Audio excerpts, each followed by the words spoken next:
Morning Spirit. Selamat pagi, semangat pagi.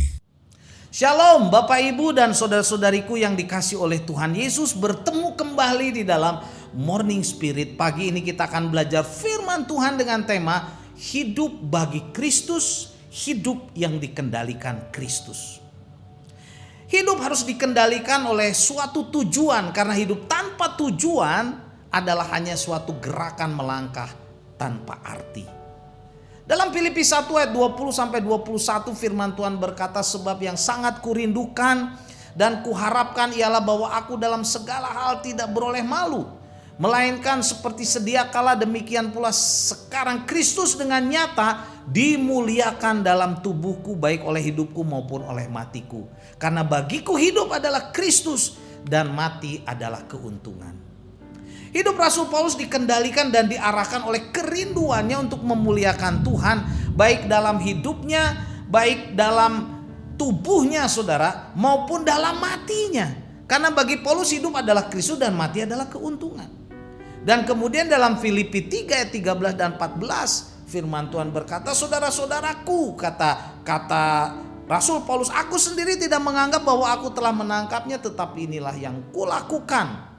Aku melupakan apa yang di belakangku dan mengarahkan diri kepada apa yang di hadapanku, dan berlari-lari pada tujuan untuk memperoleh hadiah, yaitu panggilan sorgawi dari Allah dalam Kristus Yesus. Rasul Paulus saudaraku dikendalikan oleh panggilan sorgawi dari Allah dalam Yesus Kristus saudaraku. Itulah yang membuat ia ingin mengenal kuasa kebangkitan Tuhan. Ia rela bersekutu dalam penderitaan di dalam Yesus Kristus, bahkan mati serupa Kristus. Inilah hidup yang berarti, yang memuliakan nama Tuhan saudaraku, yang meninggikan nama Tuhan. Jadi keberhasilan bukan sekedar kemasyhuran nama kita, kekayaan, kesenangan dunia, karena semuanya itu hanya sampingan saudara. Tetapi tujuan hidup kita adalah hidup yang sesuai dengan rencana Allah dalam Kristus Yesus Tuhan kita, yang memberikan kepada kita keselamatan kekal, damai sejahtera dan berkat kekal saudaraku. Hati-hati hidup kita jangan dikendalikan saudaraku oleh empat hal ini yang tidak mendatangkan damai sejahtera dan kebahagiaan, tetapi mendatangkan ketakutan, kekhawatiran, kegelisahan dan kegalauan, bahkan penderitaan. Jadi ada empat hal saudaraku yang ingin saya bagikan yang tidak boleh mengendalikan hidup kita. Yang pertama saudaraku, kita jangan dikendalikan oleh dosa saudaraku yang belum kita akui di hadapan Tuhan. 1 Yohanes 1 ayat 9 berkata, jika kita mengaku dosa kita, maka ia adalah setia dan adil sehingga ia akan mengampuni segala dosa kita dan menyucikan kita dari segala kejahatan. Hidup yang dipermainkan oleh rasa bersalah, oleh dosa yang belum diakui saudaraku, membuat kita menderita, tidak sukacita, tidak plong, tidak bahagia.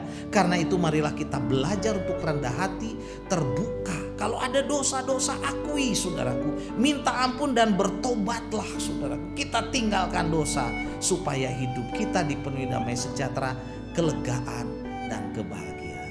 Kemudian yang kedua, hidup kita jangan dikendalikan saudara oleh apa?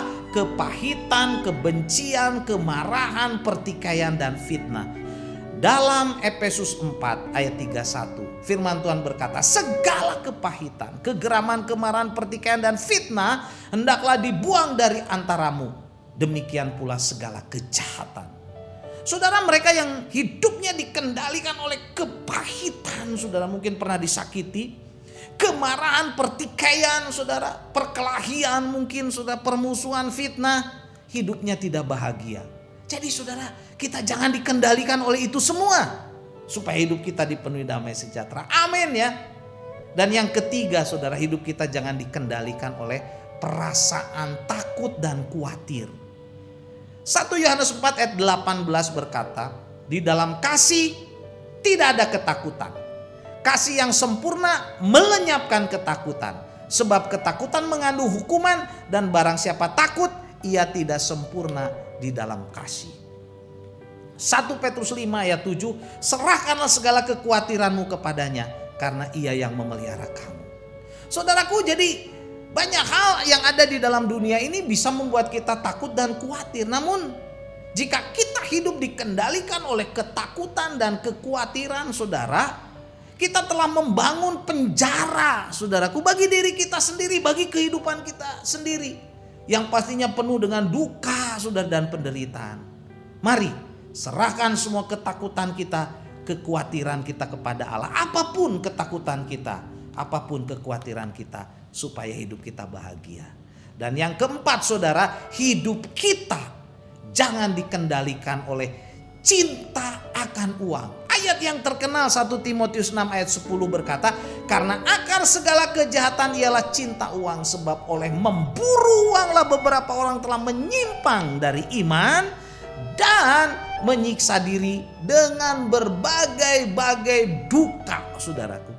Banyak orang yang menganggap, saudara, bahwa memiliki uang, saudara, atau memiliki materi, harta benda, saudara, itu sebagai tujuan hidupnya yang utama. Ini berarti hidupnya dikendalikan, saudara, oleh materi, oleh cinta akan uang. Bukan, saudara, cinta akan Tuhan, pencipta seluruh alam semesta. Karena cinta akan uang atau akan materi, saudara, setiap hari dia memburu uang, memburu materi, bisa menyimpang dari iman dan menyiksa diri dengan berbagai-bagai duka cita, saudara, hidupnya sangat menderita. Oleh sebab itu, saudaraku, banyak orang karena memburu uang, saudaraku, menjadi seorang koruptor. Korupsi ada di mana-mana, penipuan ada di mana-mana. Kejahatan ini, saudaraku, disebabkan karena cinta uang dan menganggap uang itu, saudara, segala-galanya. Hal ini tidak boleh terjadi dalam hidup kita. Kita harus lebih mencintai Tuhan Yesus. Dalam hukum yang utama Tuhan berkata, kasihilah atau cintailah Tuhan dengan segenap jiwamu, dengan segenap kekuatanmu, akal budimu.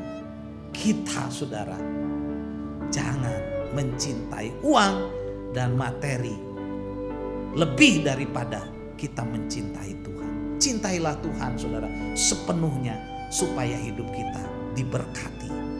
Jangan gantikan tujuan hidup kita, keberhasilan dengan keberhasilan dunia semata, saudara, dengan kekayaan semata, dengan kemasyhuran semata, dengan kesenangan semata, saudara. Karena semuanya itu, saudara, sesungguhnya adalah berkat sampingan daripada Tuhan. Kalau kita mencintai Tuhan, kalau kita mencari Tuhan lebih dahulu, kerajaan Tuhan dan kebenarannya, saudara, semua itu akan ditambahkan kepada kita. Matius 6 ayat 33 berkata, tetapi carilah dahulu kerajaan Allah dan kebenarannya, yaitu firman Tuhan, maka semuanya itu akan ditambahkan kepadamu. Puji Tuhan, saudara. Jadi carilah Tuhan dulu, saudara. Karena itu, saudara, 4 hal ini menjadi peringatan kita. Kita jangan dikendalikan oleh dosa yang belum kita akui, saudara, rasa bersalah yang belum kita akui. Yang kedua, kita jangan dikendalikan oleh kepahitan, kebencian, kemarahan, pertikaian, dan fitnah. Yang ketiga, kita jangan dikendalikan oleh perasaan takut dan khawatir. Dan yang keempat, hidup kita jangan dikendalikan oleh cinta uang atau cinta materi yang mendatangkan penderitaan dan siksaan, saudara. Tetapi Tuhanlah yang utama. Filipi 1 ayat 21 berkata, karena bagiku hidup adalah Kristus dan mati adalah keuntungan. Mari kita hidup bagi Kristus. Amin. Kita berdoa. Terima kasih Tuhan untuk kebenaran firman-Mu. Kami mau mengutamakan Engkau dalam hidup kami. Dalam nama Tuhan Yesus kami berdoa. Amin. Amin. Bapak, Ibu, dan saudara-saudariku yang dikasih oleh Tuhan, kalau kita diberkati oleh Morning Spirit ini, silakan klik like, subscribe, bunyikan loncengnya, bagikan kepada banyak orang. Sampai bertemu dalam Morning Spirit selanjutnya. Morning Spirit. Selamat pagi, semangat pagi.